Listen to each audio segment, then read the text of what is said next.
élevant nos voix vers le Seigneur, nous allons prier. Éternel, nous te rendons grâce encore une fois, Papa, pour ton amour, ta bonté, ta fidélité. Te remercions, Éternel, pour le privilège que nous avons de venir tous ensemble, Papa, devant toi. Et nous, aujourd'hui, devant ton peuple, pour, Papa, partager ta parole, c'est tes oracles. Nous prions, Papa, sincèrement dans nos cœurs, que tu nous accordes ton onction, Papa, que tu nous couvres de ton sang, et Papa, que tu nous aides, Papa, à transmettre. Seigneur, nous réalisons notre nature charnelle qui ne nous permet pas, Seigneur, d'appréhender les choses spirituelles. Elles sont souvent folies pour nous. Et nous-mêmes, nous ne pouvons pas les comprendre. Aide-nous maintenant, aide-moi, afin que je puisse apporter, Papa, cette instruction sans crainte, ni faveur, ni hésitation. Aide-nous tous ensemble, Seigneur Jésus-Christ, afin que nous puissions la recevoir, réserver, Papa, une place de choix dans nos cœurs où ça va germer, produire de fruits, que ce fruit nous produise jusque dans la vie éternelle. Et c'est au nom de Jésus que nous te prions ici, avec action de grâce dans le cœur. Nous disons tous, au nom de Jésus. Au nom de Jésus. Alléluia. Et vous pouvez vous asseoir si vous promettez de ne pas vous endormir. Amen. Alléluia. Gloire au nom de Jésus. Nous allons continuer avec... Aujourd'hui, je n'ai pas de crayon magique pour avancer et pour vous créer des problèmes, en fait. Et donc, nous allons commencer, et ils vont m'aider en haut. Nous avons commencé cette étude du livre de l'Apocalypse. Apocalypse qui vient du grec apocalypsis, qui signifie révélation ou dévoilement, où on tire le voile, où on enlève le rideau. Et le livre d'Apocalypse nous décrit vraiment les événements qui vont se succéder sur la face de la terre lors de la fin des temps. Et ça devient crucial pour nous de comprendre ces événements pour savoir dans quel temps nous vivons.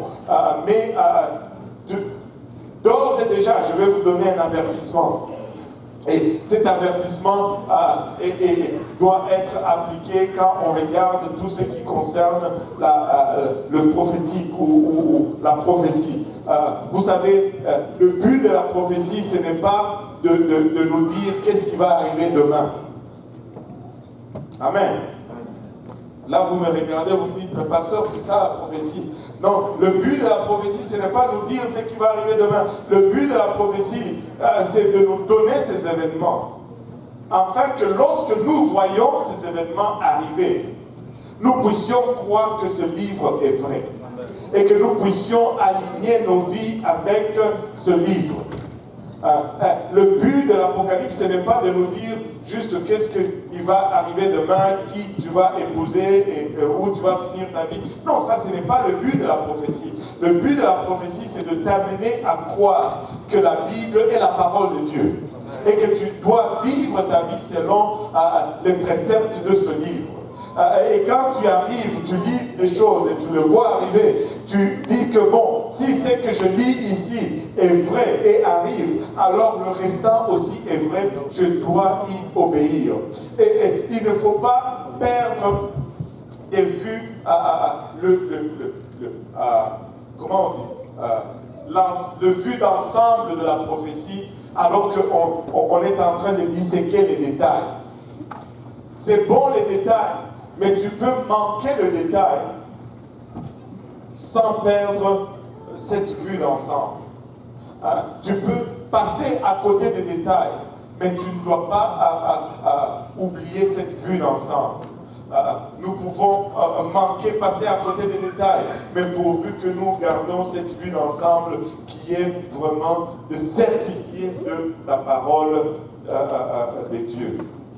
Donc, nous avons commencé à regarder ces choses qui appartiennent au temps de la fin. Nous avons parlé d'Israël qui est l'horloge de Dieu en ce qui concerne le temps. Et nous avons vu comment il a décrit le temps qu'Israël va traverser. Il a donné deux visions à Daniel, en ce qui concerne les nations et en ce qui concerne son peuple. Et nous avons mis les deux ensemble.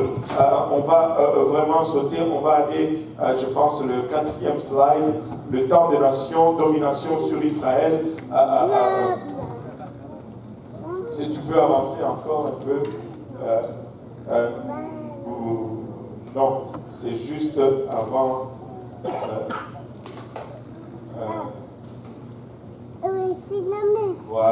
Voilà, le temps de nation. Nous avons vu qu'Israël était vraiment l'horloge.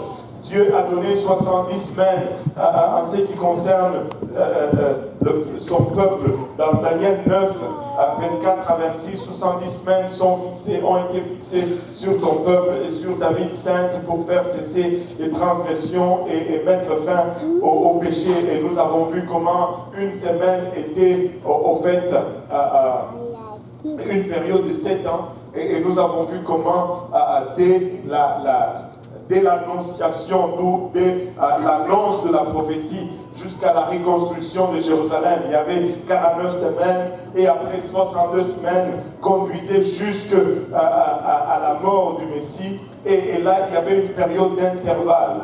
Et dans cette période d'intervalle, c'est là où nous nous trouvons, la période de l'Église. La Bible nous dit que c'était une période cachée, une période dans laquelle Dieu va faire des choses qu'il n'a jamais fait auparavant. Une période que le diable a désiré comprendre, mais il n'a pas eu la compréhension de cette période. Et la Bible nous dit que si le diable avait compris plutôt, il n'allait pas crucifier le Seigneur de gloire. Qu'est-ce qui se passe dans cette période dans laquelle nous sommes? C'est la période de l'Église où l'Esprit de Dieu vient littéralement habiter en chacun de nous. Nous devenons des arches vivantes. Quand Dieu fait face à l'homme, plutôt quand le diable fait face à l'homme, il fait face à Dieu lui-même si cet homme est rempli du Saint-Esprit. Tu dois recevoir le Saint-Esprit. Tu as besoin de recevoir le baptême du Saint-Esprit. Et quand tu reçois le baptême du Saint-Esprit, tu vas parler en d'autres langues. Les langues sont l'évidence de la réception du Saint-Esprit. Nous avions parlé du 4e chapitre. Au fait, la semaine passée, nous avions disséqué le 11 verset du 4e chapitre du livre d'Apocalypse. Mais nous avons souligné une chose, c'est qu'à partir du 3e chapitre, Apocalypse 3, 22, si je ne m'abuse, si ma mémoire est bonne, l'Église n'est plus mentionnée dans le livre d'Apocalypse.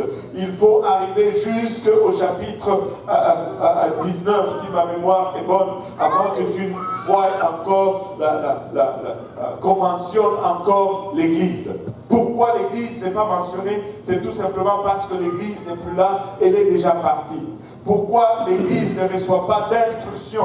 Il n'y a aucune instruction à l'Église dans la Bible ou ni dans le livre d'Apocalypse comment elle doit faire pour traverser la grande tribulation. C'est tout simplement parce qu'elle est partie, elle n'est plus là. Nous avions parlé du trône. Qu'est-ce qu'on trouvait autour du trône? Nous avons mentionné les 4 êtres vivants qui sont symboliques des 4 facettes du ministère, les 4 faces du Seigneur Jésus-Christ, mais qui représentent également l'alliance de Dieu avec l'homme. Nous avions parlé de la différence dans l'adoration. Il y avait non seulement 4 êtres vivants, mais il y avait aussi 4 trônes. Autour du trône de Dieu, il y avait 4 trônes sur lesquels étaient assis 24 trônes sur lesquels étaient assis 24 vieillards. Et les 24 vieillards représentent le sacerdoce. On a regardé cela dans l'Ancien Testament. Je cherche le verset.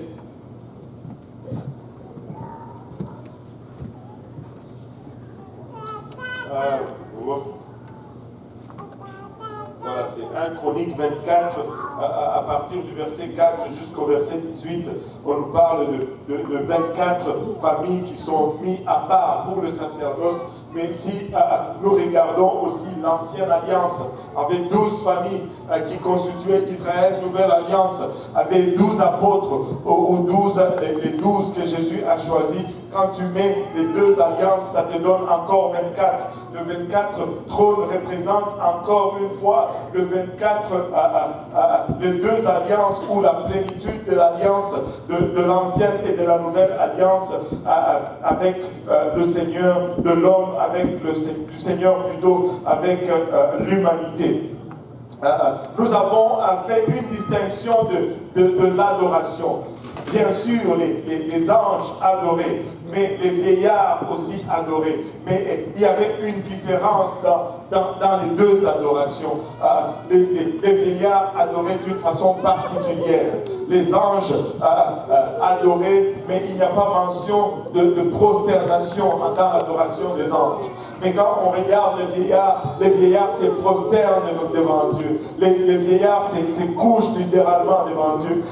Les vieillards faisaient quelque chose d'autre de particulier. Les vieillards enlevaient leur trône et les jetaient aux pieds de Dieu.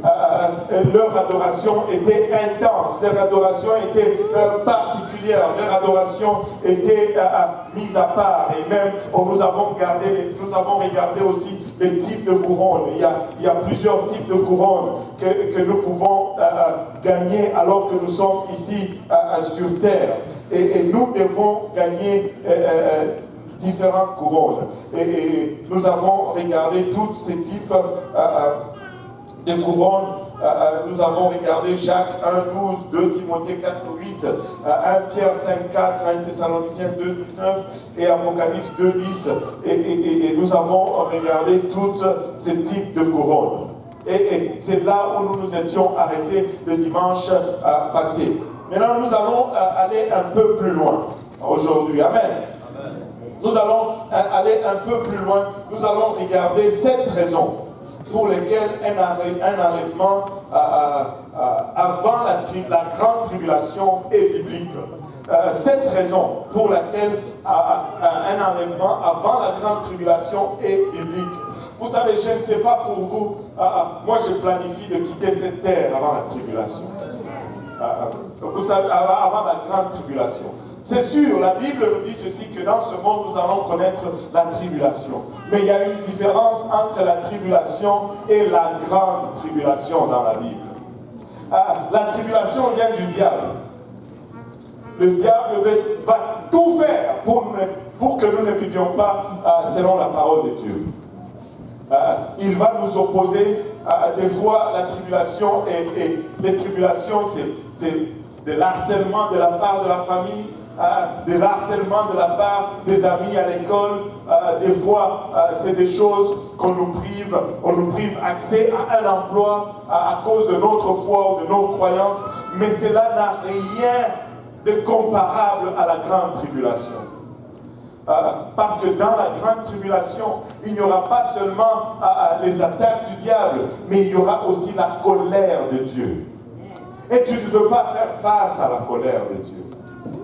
Tu ne veux pas subir la colère de Dieu. Amen. Amen. Dieu est tout puissant.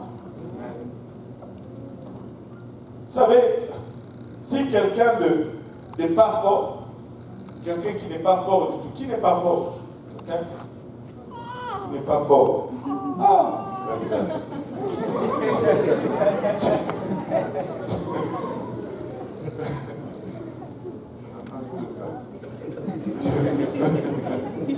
Quelqu'un de pas fort, vraiment. Ok, on va prendre Angela. Angela, on va prendre Angela.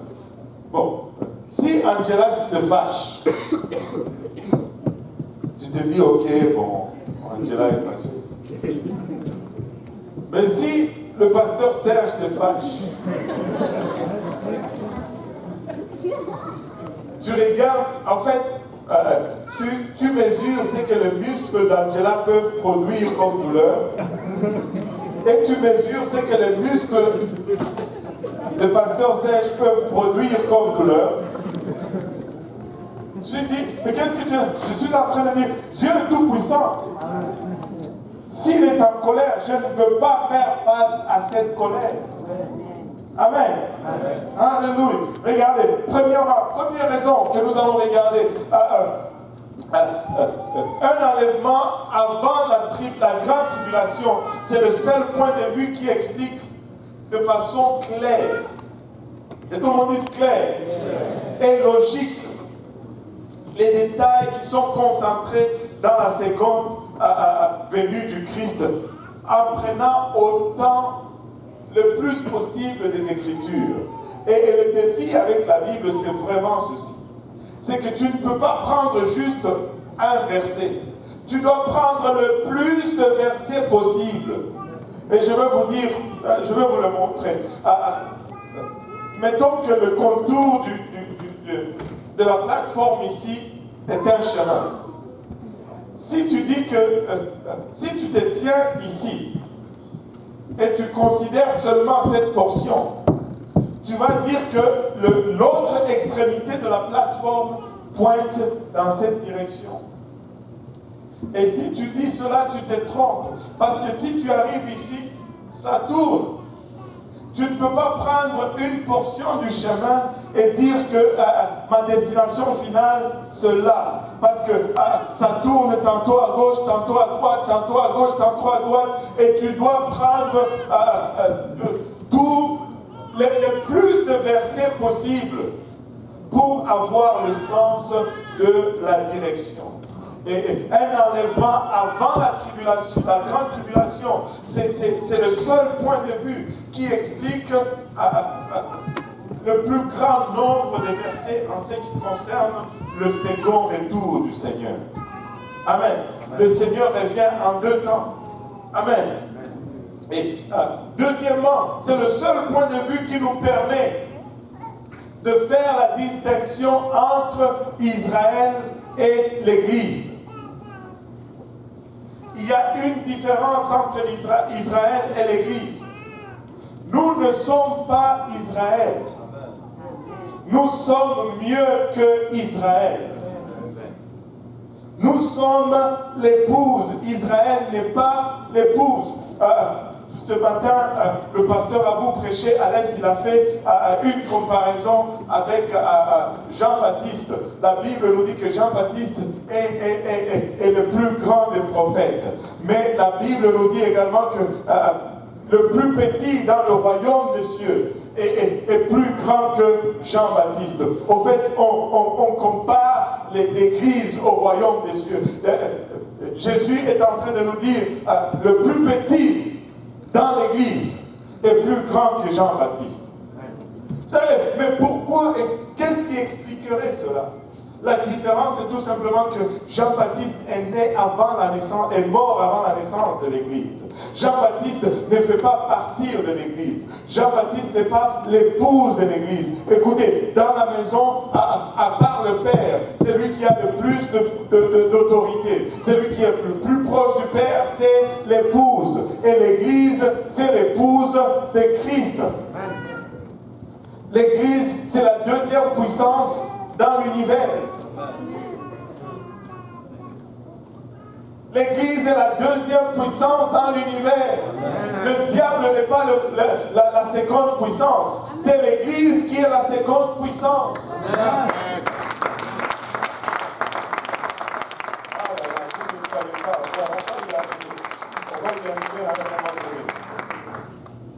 Et il y a une distinction entre Israël. Alléluia. Israël vivait dans l'ombre, mais nous vivons dans le réel. Israël était un type, mais nous sommes l'accomplissement.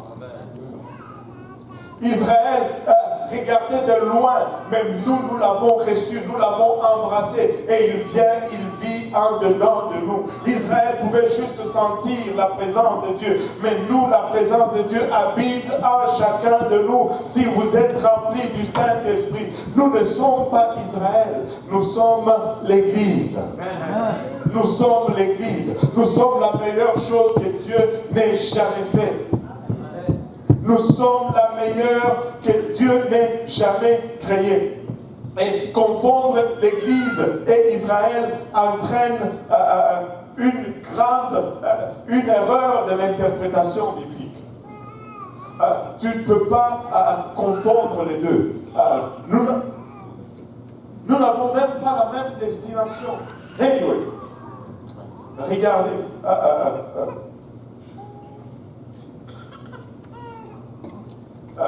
Troisième point.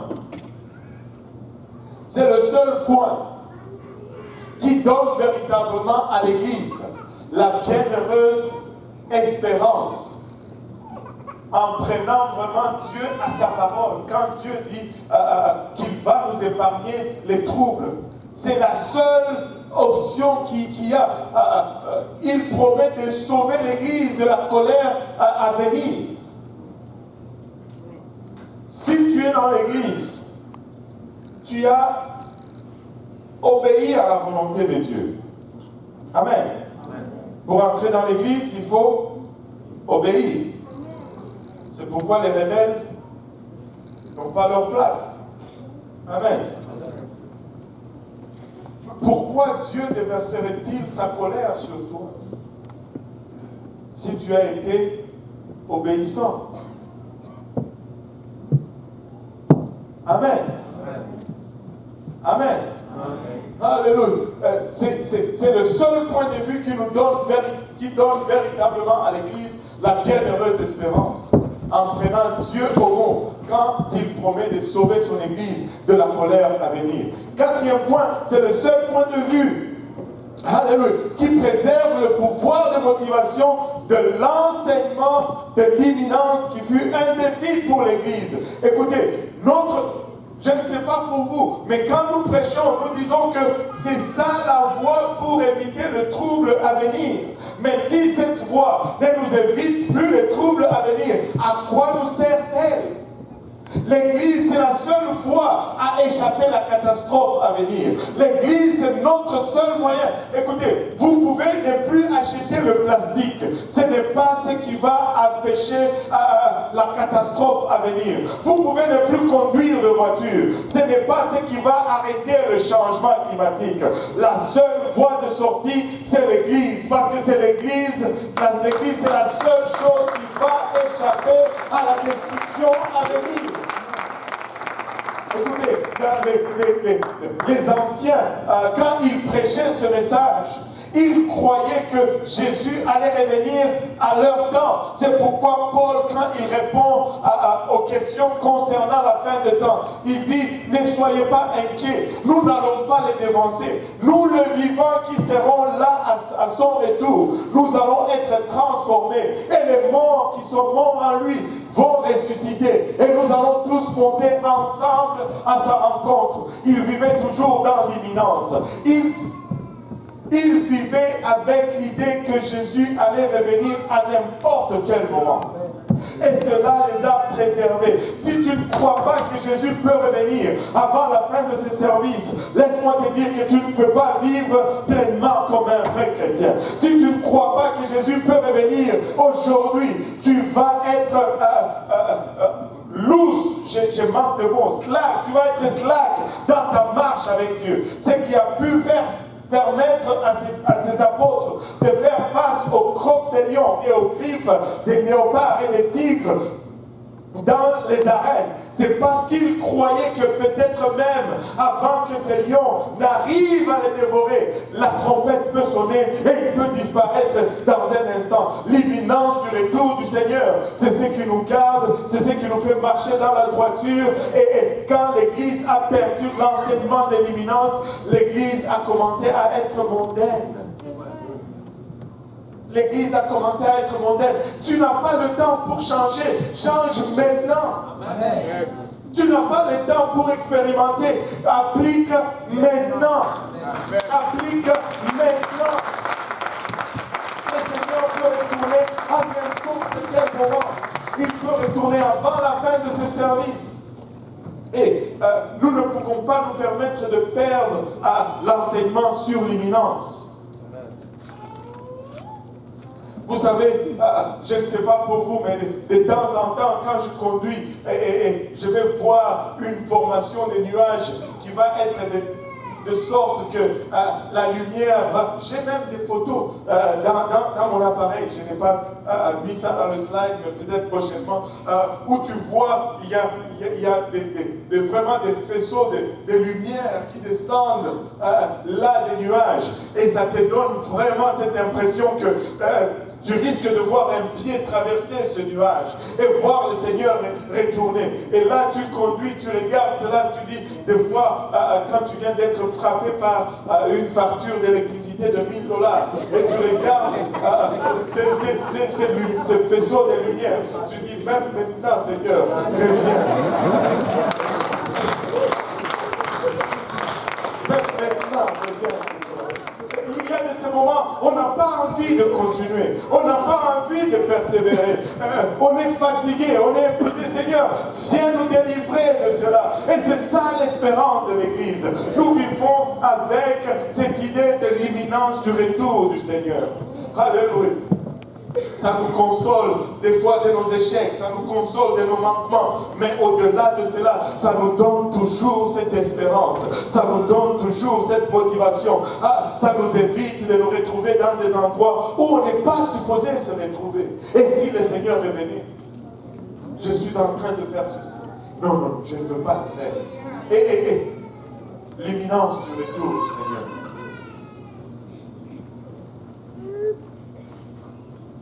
L'imminence du retour du Seigneur. C'est le seul point de vue. Tu peux continuer. Cinquième point.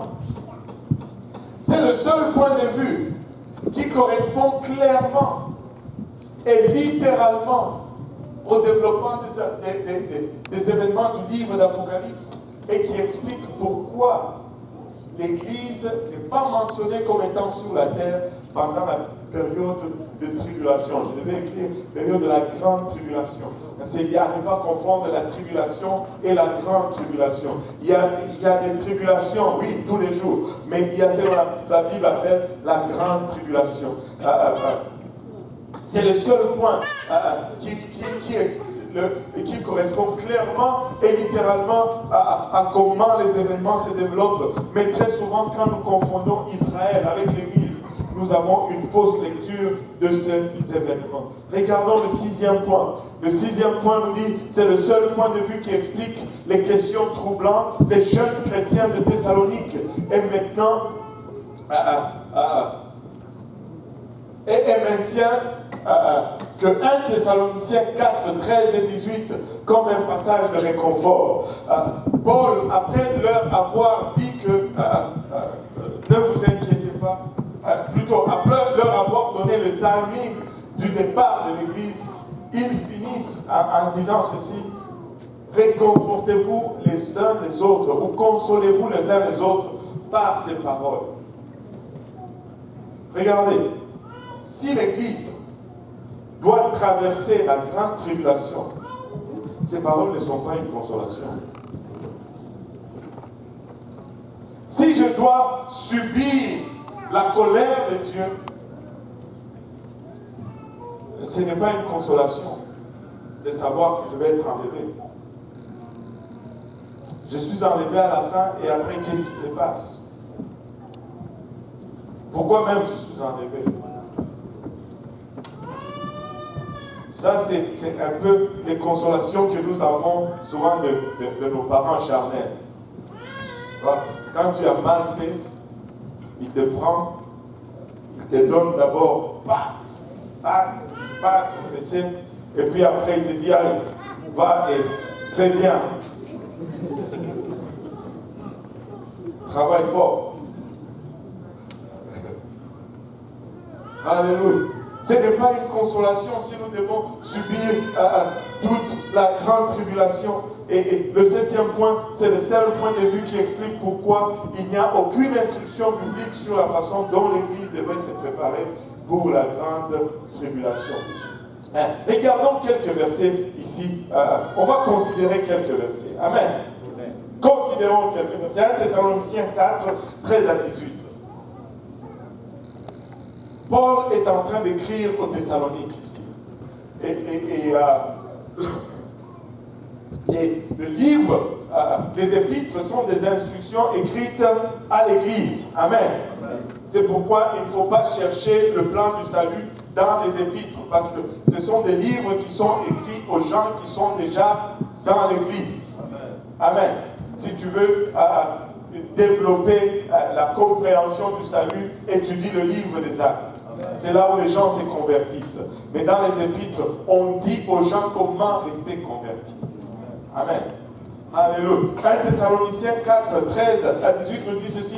Nous ne voulons pas, frères, que vous soyez dans l'ignorance au sujet de ceux qui dorment, afin que vous ne vous affligez pas comme les autres qui n'ont point d'espérance. Car si nous croyons que Jésus est mort et qu'il est ressuscité, croyons aussi que Dieu ramènera par Jésus et avec lui ceux qui sont morts. Voici en effet ce que nous vous déclarons d'après la parole du Seigneur. Nous les vivants restés pour l'avènement du Seigneur. Parce que Paul espérait que le Seigneur allait retourner en son temps. Il dit, nous qui sommes restés pour l'avènement du Seigneur, nous ne dévancerons pas ceux qui sont morts. Car le Seigneur lui-même a un signal donné, à la voix d'un archange, et au son de la trompette de Dieu descendra du ciel. Et le mort en Christ, que tout le monde dise le mort en Christ. Alléluia. Pas les justes, mais le mort en Christ. C'est qui le mort en Christ? Ceux qui ont été baptisés au nom de Jésus-Christ et qui ont persévéré dans leur marche et dans leur vie de sainteté. Romains 6, 4 nous dit, 6, 3 et 4 nous dit, c'est dans sa mort que nous avons été ensevelis avec lui au moyen du baptême. Amen. Donc, si nous sommes ensevelis avec Jésus-Christ et que nous mourons, nous sommes morts en Christ. Si du moins nous n'avons pas quitté l'Église, ou si nous n'avons pas quitté la foi. Il y en a qui vont quitter la foi et ils vont dire ils sont quand même dans la foi. Non, ça ne marche pas. Si tu as quitté l'Église, tu as quitté l'Église. Amen. Et ils disent, car les morts en Christ ressusciteront premièrement. Que tout le monde dise premièrement. Premièrement, les morts en Christ ressuscitent. Ensuite, nous les vivants qui serons restés, nous serons tous ensemble enlevés avec eux sur les nuées à la rencontre du Seigneur dans les airs. Ainsi, nous serons toujours avec le Seigneur. Nous serons toujours avec le Seigneur. Vous savez, après l'enlèvement, on ne pourra plus être séparés. Après l'enlèvement, on va toujours être avec lui. Après l'enlèvement, nous serons toujours avec lui. Il n'y aura plus de missions de service qui vont nous séparer. Nous serons toujours dans la même maison. Nous serons toujours ensemble. Vous savez, des fois, on va m'envoyer dans une mission de travail et je vais être séparé avec mon épouse pour un temps. Mais vous savez, quand on va... Pour le moment, nous sommes envoyés ici en mission de travail. Et nous sommes séparés de l'épouse pour un moment. Mais le Seigneur revient. Et quand il va revenir, nous allons être constamment avec lui. Si nous voulons aller au parc, nous allons au parc ensemble. Si nous voulons aller au supermarché, nous allons au supermarché ensemble. Nous allons être constamment, continuellement avec notre Seigneur. Continuellement avec notre Seigneur. Il dit ceci, regardez le verset 18. Consolez-vous. Consolez-vous. Regarde ton voisin qui lui soit consolé. Alléluia. Consolez-vous donc les uns les autres par ces paroles. Quand tu te sens découragé, dis seulement le Seigneur revient bientôt et alléluia, on n'aura plus de problème. Quand ça va mal, tu dis le Seigneur revient bientôt, on n'aura plus de problème. Alléluia. Quand tu es en manque, tu dis il est en route, il revient bientôt et nous n'allons plus manquer de rien. Quand tu es malade, tu dis oh, attendez au son de la trompette, ces corps mortels, ces corps, alléluia, corrompus va revêtir l'incorruptibilité, va revêtir l'immortalité et je ne serai plus jamais séparé de lui. C'est une consolation que de savoir que nous allons éviter les gros troubles à venir. Regardez, 1 Thessaloniciens 5, 9 nous dit, car Dieu ne nous a pas destinés,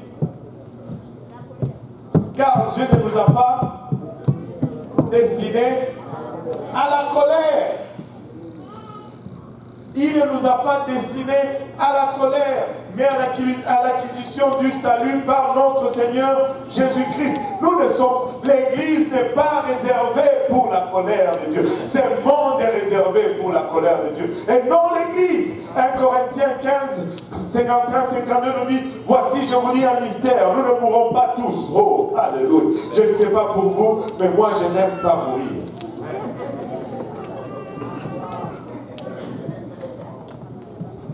L'idée d'arrêter de respirer ne m'enchante pas.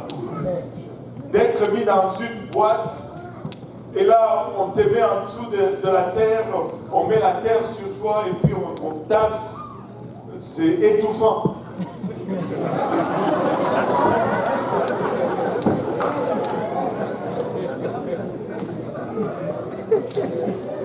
Il n'y a rien à l'idée de la mort qui m'enchante.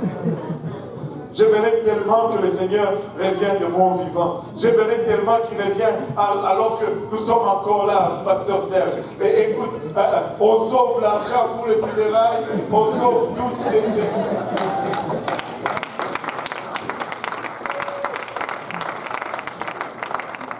Et laissez-moi vous dire, il va revenir. Et je suis en train de parler à des gens qui ne vont pas connaître la mort. Nous sommes cette génération qui va voir le retour du Seigneur. Nous sommes ceux-là qui vont voir le retour. Et vous pouvez aligner le prophétique comme vous voulez. Alléluia. L'Église est d'accord là-dessus. Mais laissez-moi vous dire, même le monde incrédule, même le monde non-croyant savent que c'est la fin. Et ils appellent ça réchauffement climatique. Mais nous appelons tout simplement cela le retour du Seigneur. Alléluia. Le retour du Seigneur. Alléluia. Le retour du Seigneur. Vous savez, mon imagination des fois, il va loin, je vous dis. Mais j'aime la parole de Dieu. La première fois que le Seigneur est descendu ici sur terre, la Bible nous dit qu'il y avait des tonnerres et des éclairs. Il y avait des flammes de feu. Et la montagne était enfumée. Et imaginez-vous, une montagne qui se calcine. Le sommet du mont Sinaï était calciné littéralement. Parce que quand il venait, il y avait toute sa gloire. Et toute cette gloire générait autant de chaleur. C'est peut-être cette chaleur qui est en train de causer le réchauffement.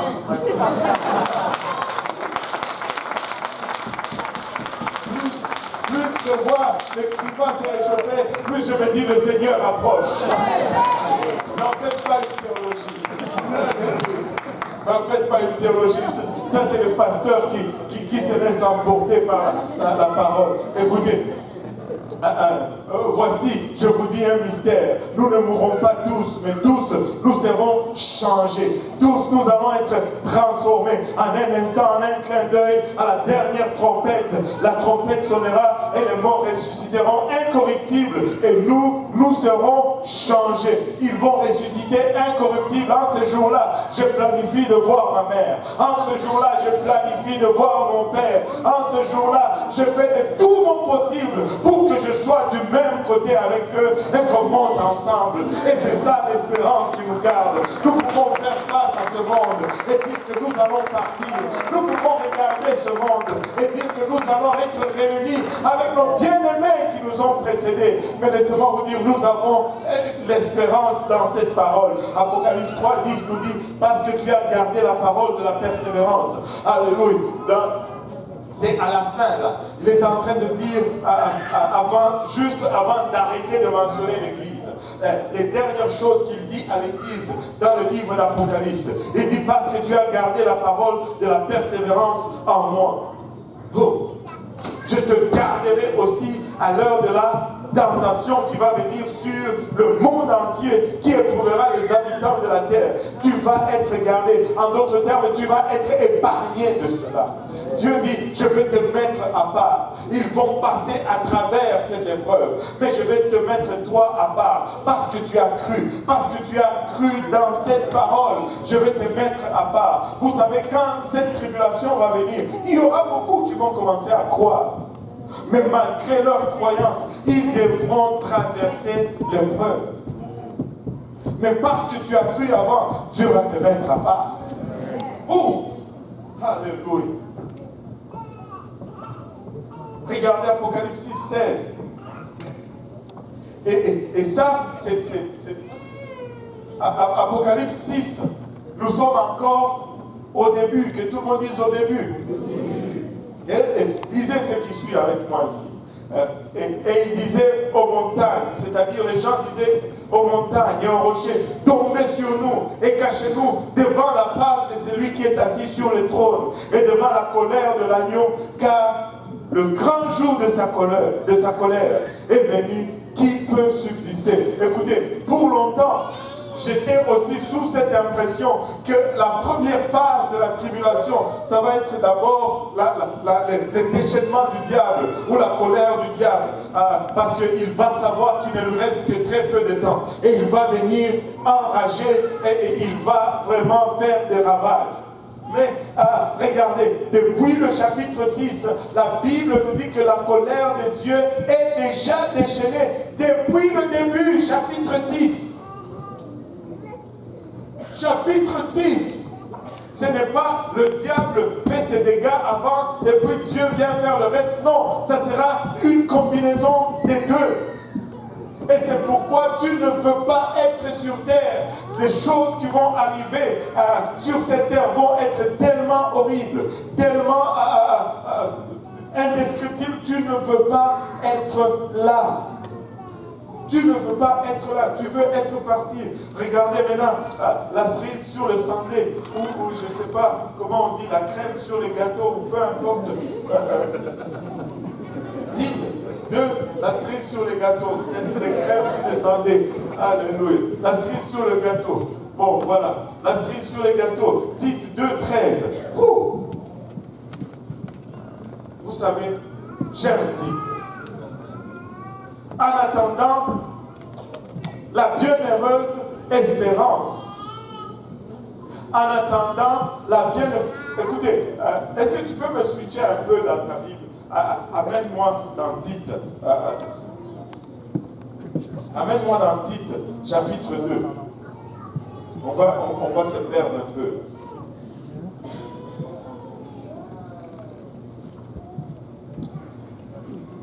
Parce qu'il est vraiment question de ceci. Oh boy, non. Regardez Tite 2, chapitre 11. Chapitre 2, verset 11, je vais dire. Car la grâce de Dieu, source de salut pour tous les hommes, a été manifestée. Vous savez, tu ne peux pas être sauvé mis à part la grâce de Dieu. Tout salut est produit de la grâce de Dieu. Tu ne peux rien faire, tu ne peux rien ajouter à l'œuvre de la croix, tu ne peux rien ajouter au calvaire pour être sauvé. Dieu a payé le prix. Ce qu'il te demande, c'est tout simplement de le recevoir en obéissant à l'évangile. Car la grâce de Dieu, source de salut pour tous les hommes, a été manifestée. Regardez le prochain verset, verset 12. Et nous enseigne. La grâce de Dieu nous enseigne.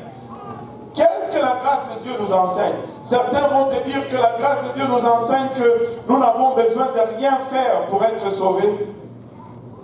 Je peux être sauvé et vivre comme je veux. Ça, ce n'est pas la grâce. Ça, c'est la graisse. Il y a une différence entre la grâce et la graisse. Mon fils, Johan, bon, en tout cas, vous ne pouvez pas être d'accord, mais moi je le trouve très brillant. Il y a un peu de parti pris là-dedans, mais bon, c'est correct. passe son temps des fois à inventer des blagues. Il a inventé une qui était vraiment originale. Je devrais l'écrire, peut-être ça peut produire un peu d'argent. Il a dit ceci. Il pose une question à Garfield. Garfield, de quel pays tu viens? Et la réponse était la Grèce. Bon. Vous ne connaissez pas Garfield, c'est pas grave. Il passe. Bon, on va laisser tomber. On va laisser tomber. La grâce à ne pas confondre avec la Grèce. Amen. La Grèce te fait glisser en enfer. La Grèce dit tu peux faire tout ce que tu veux et être sauvé. Non, ce n'est pas biblique. La grâce est un enseignant. Elle nous enseigne quoi? Elle nous enseigne pas à indulger dans les choses du monde, mais elle nous enseigne à renoncer. Et tout le monde dise renoncer. C'est ce que la grâce fait. Elle nous enseigne à renoncer à l'impiété et au convoitisme mondaine et à vivre dans les siècles présents selon la sagesse, la justice, la piété ou la sainteté. Alléluia. En attendant, et là on arrive là où on était, la bienheureuse espérance et la manifestation de la gloire du grand Dieu, et les deux là est ajouté dans Louis II 1910. Ça se lit de la manifestation de la gloire du grand Dieu et notre Sauveur Jésus-Christ. Il est notre grand Dieu et il est notre Sauveur et son nom s'appelle Jésus-Christ. Et il nous ouvre une grande porte aujourd'hui par grâce pour rentrer dans ces véhicules qu'on appelle l'Église. Et ce véhicule est en train de faire le compte à rebours. C'est comme une fusée qui est sur la rampe de lancement. Alléluia. Et on est en train de compter 10, 9, 8. Je ne sais pas à quel niveau on est, mais je pense que nous sommes dans les 4, 3, 2 ou quelque chose comme ça. Et à 0, cette fusée va partir d'ici. Écoute, la seule façon d'échapper, c'est être dans l'Église. La seule façon de quitter ce monde, c'est d'être dans l'Église. Il n'y a pas une autre façon de quitter ce monde que d'être dans l'Église. Si tu n'es pas dans le monde, si tu n'es pas dans l'Église, tu es pris, emprisonné dans ce monde et tu vas subir la grande tribulation, la colère de Dieu. Tu veux non seulement rentrer dans l'Église, tu veux rester dans l'Église. Tu veux rester dans l'Église. Vous savez, je vais m'écarter un peu et je vais vous dire ceci. L'arche de Noé était vraiment le type de l'Église. Vous savez, si nous lisons le livre de Genèse 7, si je ne m'abuse, Noé avait fini de construire l'arche. Noé avait fini de construire l'arche. Les animaux étaient rentrés dans l'arche. Regardons Genèse chapitre 7, verset 9. On peut lire même le verset 8. Donne-moi le verset 8. La Bible nous dit d'entre les animaux purs et les animaux qui ne sont pas purs, les oiseaux et tout ce qui se meut sur la terre. Verset 9, il entra dans l'arche auprès de Noé, 2 à 2, un mâle et une femelle, comme Dieu l'avait ordonné à Noé. Et si on continue, 7 jours après, les eaux du déluge furent sur la terre. L'arche était finie de construire. Les animaux ont commencé à rentrer dans l'arche. Mais ça a pris 7 jours avant que le déluge ne tombe. Ça a pris 7 jours avant que la destruction ne commence. Tout était prêt à partir. Mais savez-vous quoi? L'arche, la porte de l'arche était encore ouverte. Et n'importe qui pouvait entrer dans l'arche dans ces dernières minutes. Et c'est une autre illustration de la grâce de Dieu. Tous ces gens qui étaient là, ils n'ont pas travaillé à construire l'arche. Ils n'ont pas aidé à couper un morceau de bois pour construire l'arche. Mais s'ils voulaient, pendant que la porte était ouverte, ils pouvaient rentrer dans l'arche et échapper ainsi au déluge. La grâce de Dieu a toujours été. En Dieu, il n'y a aucun nombre de variations. Mais personne n'est entré. Heureusement que dans l'arche, il n'y avait que Noé, ses enfants et leurs femmes. Et tout le reste, c'était des animaux.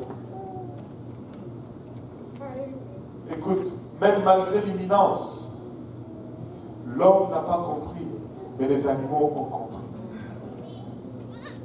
Les animaux sont allés dans l'arche.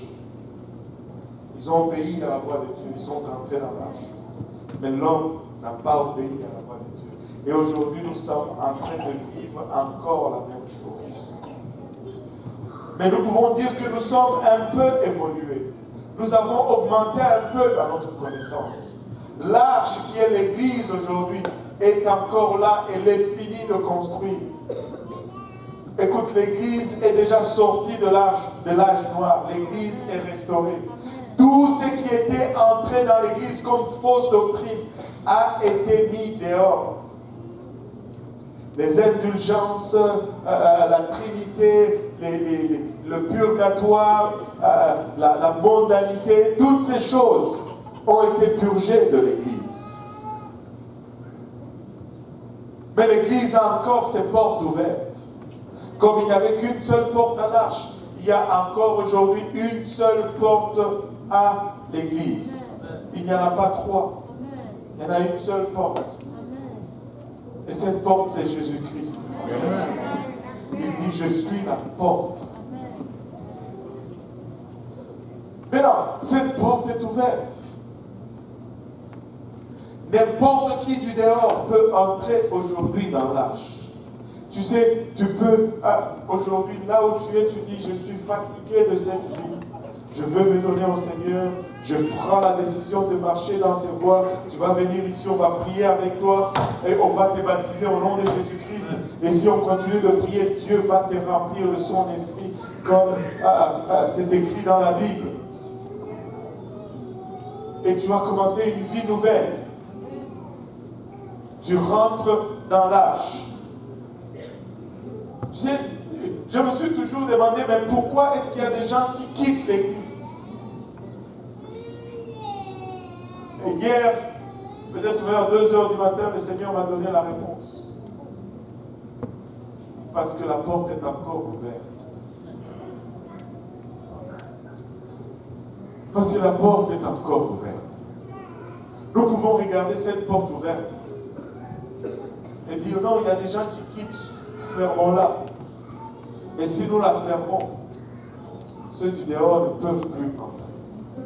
Écoutez, aujourd'hui, c'est le jour du salut. Maintenant, c'est l'heure acceptable.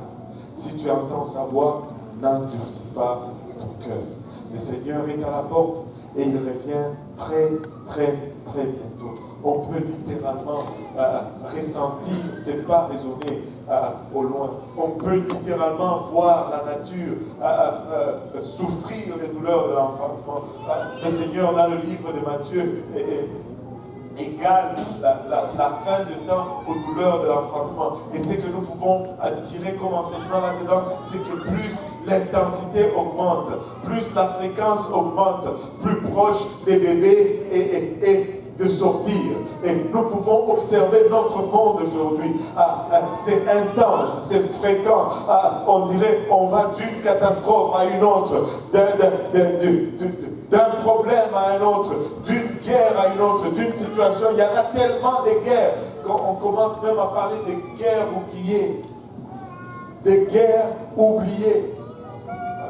C'est d'un tremblement de terre à un autre, des choses atroces qu'on ne pouvait pas penser, qui sont en train d'être notre quotidien. Des gens qui tuent juste pour le plaisir de manger quelqu'un. Ils tuent quelqu'un, ils le mettent dans le frigo, ils le mangent petit à petit.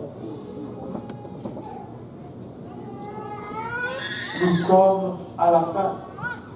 s'il y a un temps où ceux qui sont dans l'arche doivent veiller à s'accrocher et à rester dans l'arche, c'est maintenant. S'il y a un temps où ceux qui sont du dehors doivent se précipiter pour entrer dans l'arche, c'est maintenant, parce que le son de la trompette va retentir bientôt. Et cette arche va être élevée et le Seigneur va nous préserver de la grande tribulation. Écoutez, on n'a plus beaucoup de temps. On n'a plus beaucoup de temps. Il nous reste juste 5 minutes. Si on peut se lever tous ensemble, on va essayer de continuer ça dans 2 semaines. Mais nous allons voir, je crois, une des parties qui nous induit beaucoup en erreur va suivre alors qu'on va regarder Apocalypse chapitre 7 et qu'on va parler de 144 000 qui sont scellés, d'où ils viennent, d'où ils sont, qui ils sont et où ils vont, qu'est-ce qu'ils font. Ça va nous donner beaucoup d'indications en ce qui concerne la suite des événements dans le livre d'Apocalypse.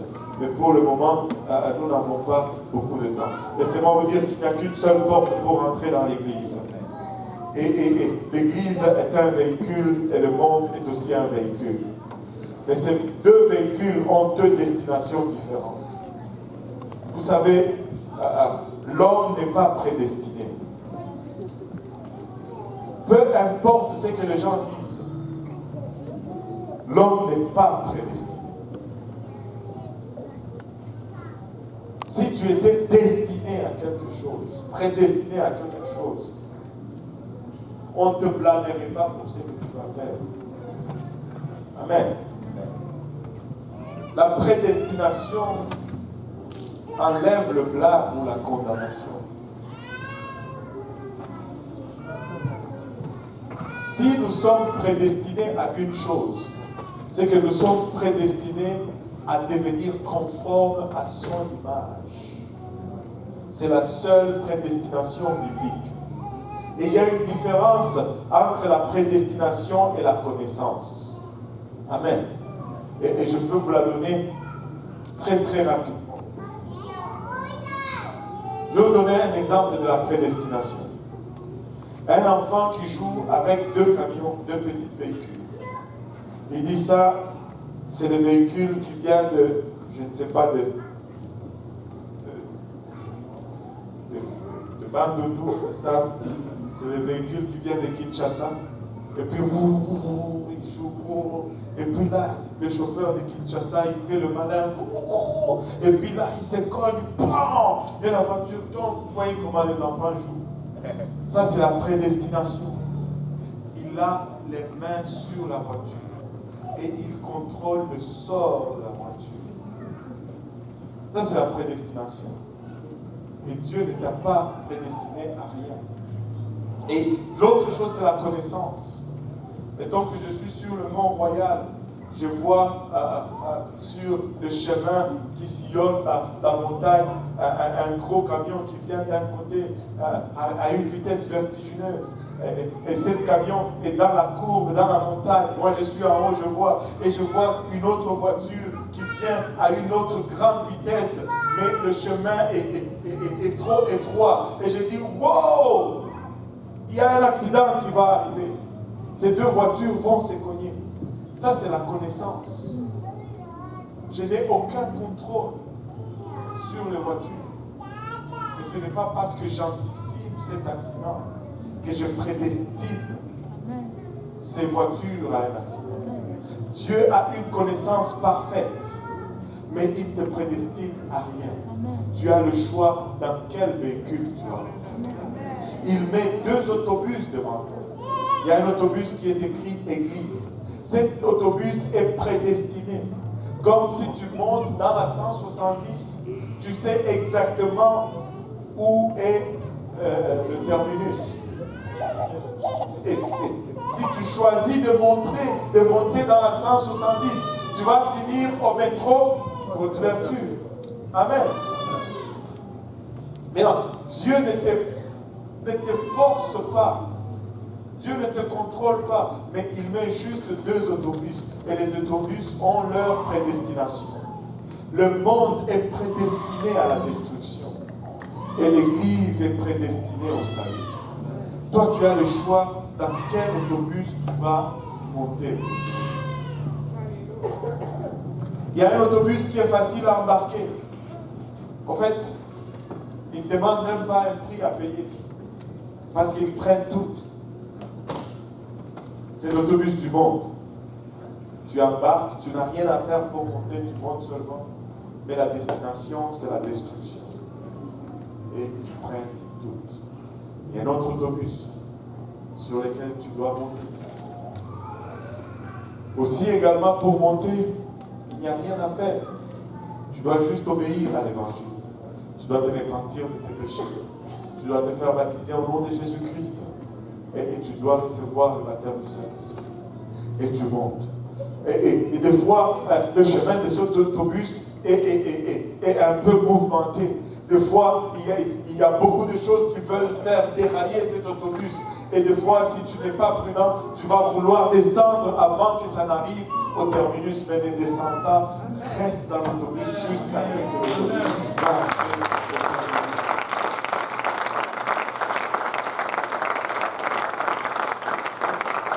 ne sois pas impressionné par le parcours tranquille de l'autre autobus. Il amène à la destruction. Il amène à la destruction. Et si tu es là, tu ne sais pas encore quel autobus tu vas embarquer aujourd'hui. Laisse-moi te dire. Embarque dans l'autobus sur lequel c'est marqué Jésus. Amen. C'est celui-là, amène à la vie. Celui-là, amène à la vie.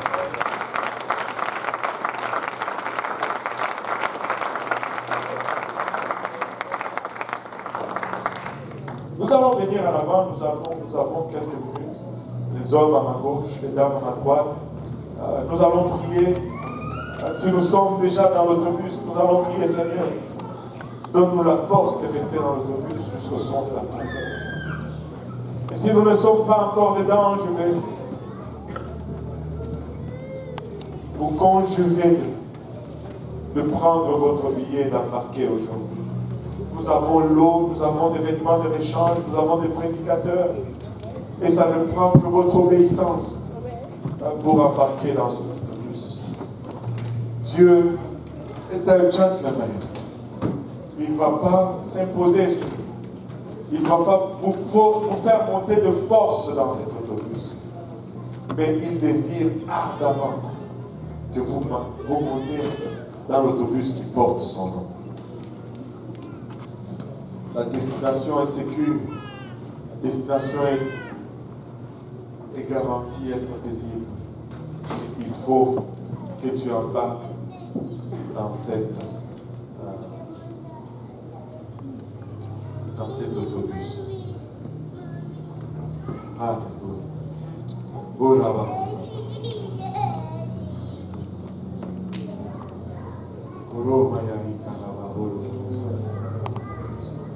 Si nous pouvons commencer à parler au Seigneur aussi. Il y a des gens autour de vous, aidez-les à prier aujourd'hui. Alléluia. Oh là-bas,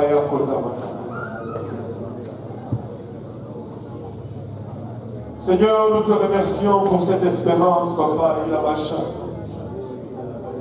Cette bienheureuse espérance, Seigneur. Notre désir, Papa, c'est que nous puissions jouir du produit de cette espérance, Seigneur, et qu'en ce jour-là, nous puissions être en mesure de monter à ta rencontre, Seigneur. Oh là-bas, sonne nos cœurs et nos reins, Seigneur Jésus-Christ, nous te prions. Papa, pardonne nos iniquités, pardonne nos péchés, Seigneur. Papa, couvre-nous au moyen de ton sang précieux. Alléluia.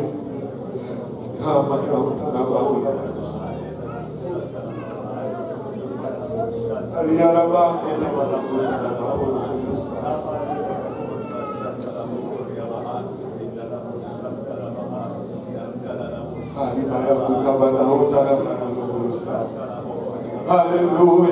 Saint de Dieu, dès quelqu'un a prié à côté de vous.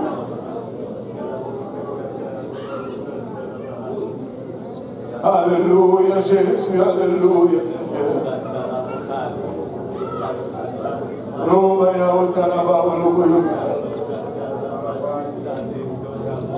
Roboyo Kutumana Utaraba Uluboyusa.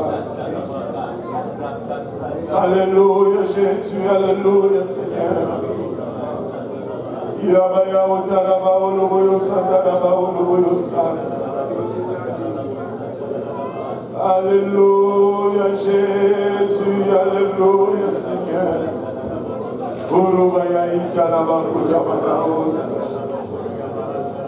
Gloire à ton Saint-Nom, Seigneur. Gloire à ton Saint-Nom, Seigneur Jésus. La main de Dieu est en train de bouger dans cet hôtel. Le Seigneur veut verser de son esprit en toi aujourd'hui. Il veut te remplir. Alléluia. Il veut te doter de la puissance de la résurrection.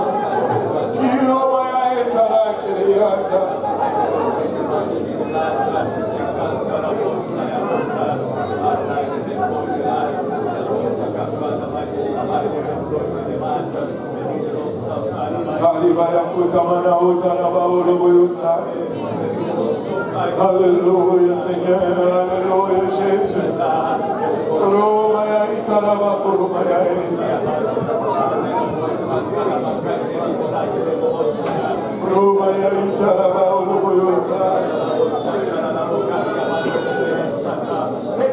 Alléluia Seigneur, Alléluia. Alléluia Jésus. Alléluia.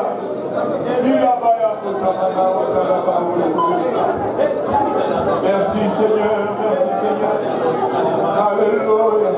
Tu adores ton Dieu, tu laisses aller ta voix, tu laisses aller ta langue aujourd'hui. C'est la puissance de la résurrection. Et c'est réel, c'est réel.